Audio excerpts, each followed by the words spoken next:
À l'étranger, dans l'attente d'un cessez-le-feu à Gaza, les réunions se succèdent sur le front diplomatique pour tenter de trouver un accord.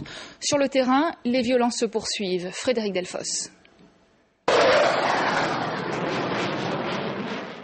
On a beau évoquer depuis plusieurs heures un possible cessez-le-feu, ce samedi, les habitants de Gaza n'ont entendu, eux, qu'un seul cri, celui des armes.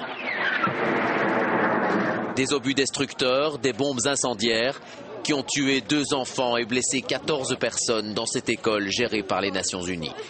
Une école qui sert de refuge aux Palestiniens. Les 2 frères avaient seulement 2 ans et 5 ans. Où devons-nous nous réfugier? Ils nous ont attaqués pendant que nous dormions dans l'école. Beaucoup de larmes, les larmes des enfants qui pleurent une mère, un père, les larmes des parents qui conduisent en terre un fils, une fille. Plus de 400 enfants sont morts en 22 jours d'offensive et ceux qui restent vivent d'espoir. Je souhaite que chacun puisse retourner dans sa maison. Nous pouvons le faire. Je souhaite que l'on arrête de tuer les enfants et les adultes. J'espère que le drame qui nous arrive va aussi se produire en Égypte. Signal clair aux efforts diplomatiques qui tardent à faire cesser les armes, même si l'ONU exige un cessez-le-feu immédiat et durable, même si les États-Unis ont promis d'aider à stopper la contrebande d'armes qui fournit le Hamas en provenance d'Iran. Pendant que l'on discute, sous les gravats, on cherche des survivants ou des cadavres.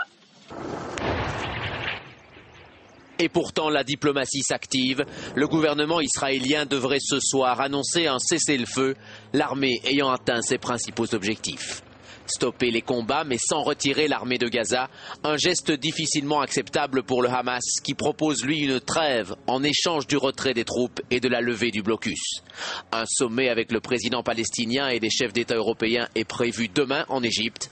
Un espoir de plus pour espérer ne plus voir ces images. Des histoires émouvantes aussi dans cette guerre, celle par exemple de cette famille palestinienne aidée par des ambulanciers israéliens. Christophe Clément. C'est l'un des rares Palestiniens à parler parfaitement hébreu. Depuis le début du conflit, ce gynécologue tient donc une chronique à la télévision israélienne où il rend compte de la situation humanitaire qui règne à Gaza. Lors de sa dernière intervention par téléphone hier, c'est en pleurs que le docteur Abou Alech a expliqué au présentateur israélien que sa maison avait été bombardée et que 3 de ses filles et une de ses nièces n'avaient pas survécu. L'intervention a suscité l'émoi chez les téléspectateurs qui ont appelé en masse la chaîne de télévision. À un point tel que les autorités israéliennes ont autorisé des ambulances israéliennes à venir chercher 2 autres de ces enfants blessés à la frontière. La démarche est rare, exceptionnelle, mais elle n'enlève rien à la colère du médecin. Alors qu'on espérait un cessez-le-feu, je parlais avec mes enfants quand soudainement ils nous ont bombardés. Formé dans 2 hôpitaux israéliens, le médecin palestinien est un artisan de la paix. À travers de nombreux projets, il a toujours tenté de rapprocher les 2 communautés. Cette fois, c'est un peu malgré lui qu'Israéliens et Palestiniens ont collaboré pour sauver 2 de ses enfants victimes du conflit. Ils sont désormais tous les 2 en Belgique. L'un est palestinien, l'autre israélien. À des centaines de kilomètres de chez eux, ils suivent bien sûr le conflit avec attention. Ils ont confié à Frédéric Matriche et Marc Évrard leur espoir d'une trêve prochaine. Entre Michel, l'israélien, et Khaled, le palestinien, un monde les sépare. Un souhait pourtant les unit, c'est la fin des combats. Des applaudissements pour Khaled, il vient de réussir sa thèse de doctorat en psychologie. Il y a 2 mois, pour se présenter devant ce jury, il a laissé sa femme et ses 5 enfants à Gaza. La guerre là-bas, c'est sans arrêt, 24 heures sur 24. Hier, la maison de mon frère a été détruite. Toute ma famille vit des heures difficiles. Michel a vécu 8 ans dans un kibboutz en Israël. Il y retourne souvent et possède encore de la famille sur place. Israël n'avait malheureusement pas le choix, mais devait intervenir. Et malheureusement, c'est de manière très brutale.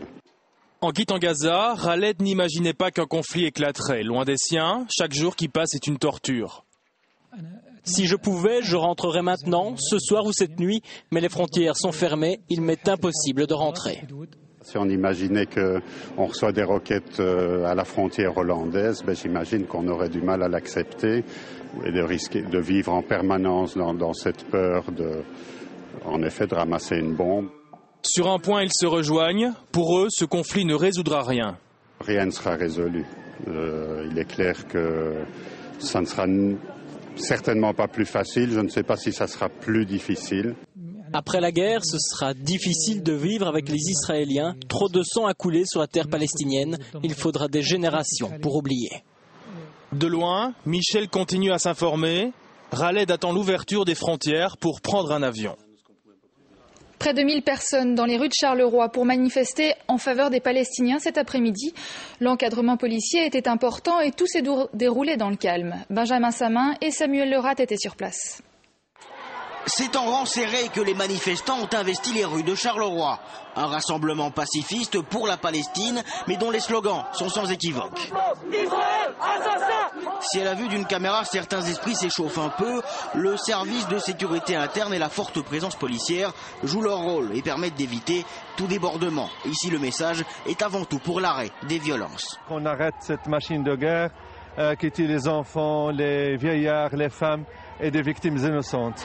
Présente également Latifa Gaouchi, échevine de l'éducation de la ville, preuve de l'engagement de Charleroi sur le plan humanitaire pour la Palestine.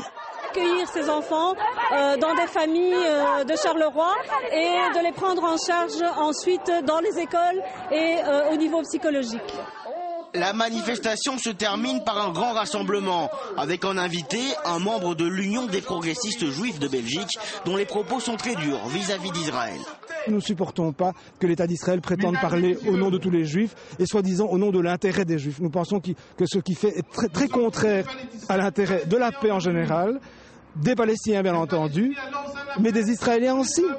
La manifestation pro-palestinienne s'est terminée sans incident et avec l'espoir d'un retour rapide à la paix.